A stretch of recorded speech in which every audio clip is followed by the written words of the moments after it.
This is the first of 100 wells we're gonna build in this video. Oh, water!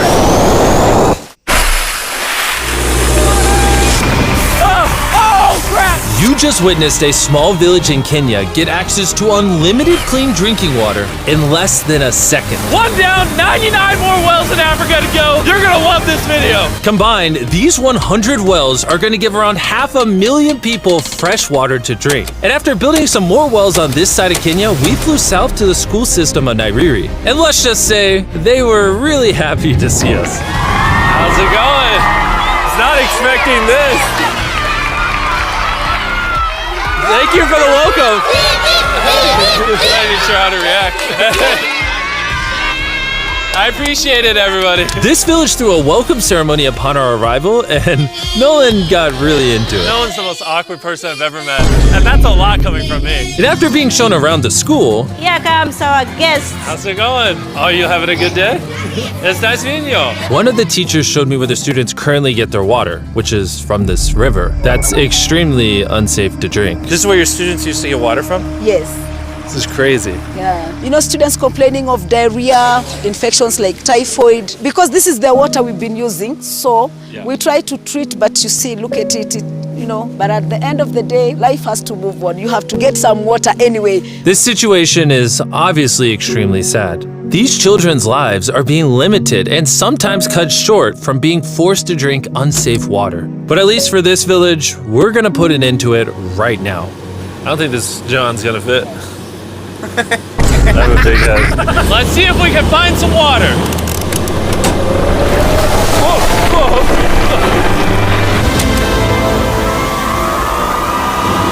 It is raining! It's beautiful!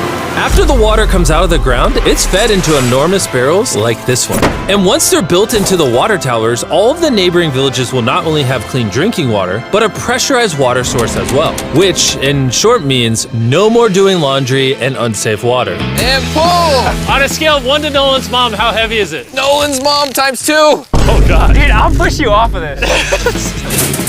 All right, here we go. Under control. We built 20 more wells in Kenya, and after we were done, Bro has another well in. Don't worry, I have more water in my other shoe. and just so you know how we built these first 29 wells, we used this giant drill to dig hundreds of feet into the ground, past the polluted sources and into an enormous aquifer of pure drinkable water. After that, we spent time installing pipes so that people all around Africa can access water from spigots like this one in Nairiri. Let's see how it tastes. Like water. It took me about a minute to fill this 5-gallon drum. How much water can this provide a day? 3,600 gallons a day. Not only will this well cover the 400 kids at this school, but literally the entire neighborhood and village around this school can use this well. We say thank you for the water. Oh, no problem. This thing can basically pump non-stop for 30 years. You would think that having an effect of this magnitude would require the resources and funding of a large government, but that's not true. Solving this problem is possible, and something humanity should all be putting effort in to fix. What's the secret of success? To be honest, just find something you love doing and do it for a long period, and eventually you'll succeed. So I'm gonna bring it super close. See us? Is that cool? Yes. If you look up, it's recording. All right, well, I'm gonna get close. All right. Yeah, you can see yourself. We were also able to install a well for this village, and these 12 other villages. And while we were finishing these wells, we were also able to update one of their schools with brand new computers. How are they liking it? They like them. Glad to see it turned out well. And we also updated the classrooms with new furniture, installed shelves and filled them with new books, donated a soccer ball for every student, and even put modern whiteboards and projectors in all the classrooms. Do you guys like the projector? We were using a chalk and then a lot of dust, but today everything is clean. We truly appreciate it. No problem. It's the least we could do. But then when we flew out to the site of the 45th well, we realized this community had it even harder. Every time they need to get water, they need to take a treacherous mile-long hike through the jungle. And that mile-long hike also happens to be on a giant mountain. I wake up very early, about 4 o'clock, so that I can fetch water for the school. We are not safe fetching water here. That place is very slippery. Chances of getting an injury is very high. So while we worked on their well, the community took me to see how they currently source their water. You guys would have to make this trip how many times a day? 2 times. 2 times a day. Oh, wow. So a typical student would carry something like this? Yeah. Oh, God. If 200 students did this every day, how hard could it be? It could be very hard. Oh boy. Dang, this is very steep. We're just walking down this mountain forever. Every day. It was actually surprising how difficult this hike was. And these people go through all of that just to get to this spigot. That's water is still unsafe to drink. This is where you guys get your water from normally? Yes. And filled with water, these jugs can weigh up to 40 pounds, which is insane for these children to be carrying up this mountain. The ladies can carry 2 of those. Oh, I totally can as well then. And as soon as these jugs were filled, it was time to head all the way back up. Hurry up, let's go. He's not even sweating or anything. I got it. And now, instead of spending hours a day for unsafe water, their new well is only 10 feet away from the school. So, They can just fill it up here now.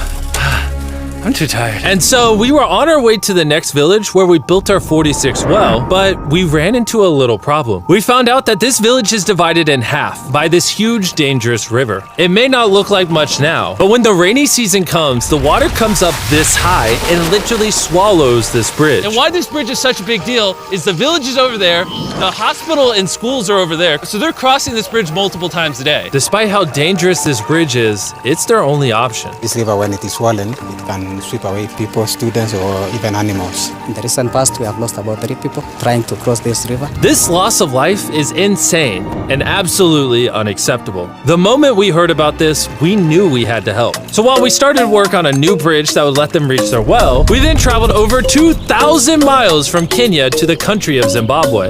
We've been in Africa for over a week, and we still have a lot more wells to do. You kind of smell. I know, it's weird. I showered this morning. Wow. Yeah. If you let me finish, I can put my arms down. Can I count on you 2 to finish these wells with me? Yes. First on the agenda was to check out a local hospital that was in dire need of clean water. Upon entering, we learned how big of an impact this clinic had on the village. How many kids do you guys give birth to a year here? In a month, about 50. Do 600 births a year? Wow. But unfortunately, the pregnant mothers at this clinic have to walk over a mile just to get water, and then carry these heavy buckets all the way back. However, the good news is we paid for the construction of a new modern well for them. All that needed to be done now was to turn it on. All right, Nolan, are you ready? I'm ready. Over. Let me get a dramatic zoom in. Nolan, I pressed the button. Is it working? It's flowing. Do we want to go check it out? Yes. Let's do it. I love how people are immediately just getting water right now. This is easily the coolest thing ever. Nolan here is a professional dancer. He will join. How do I always end up dancing? What is he doing? Oh gosh.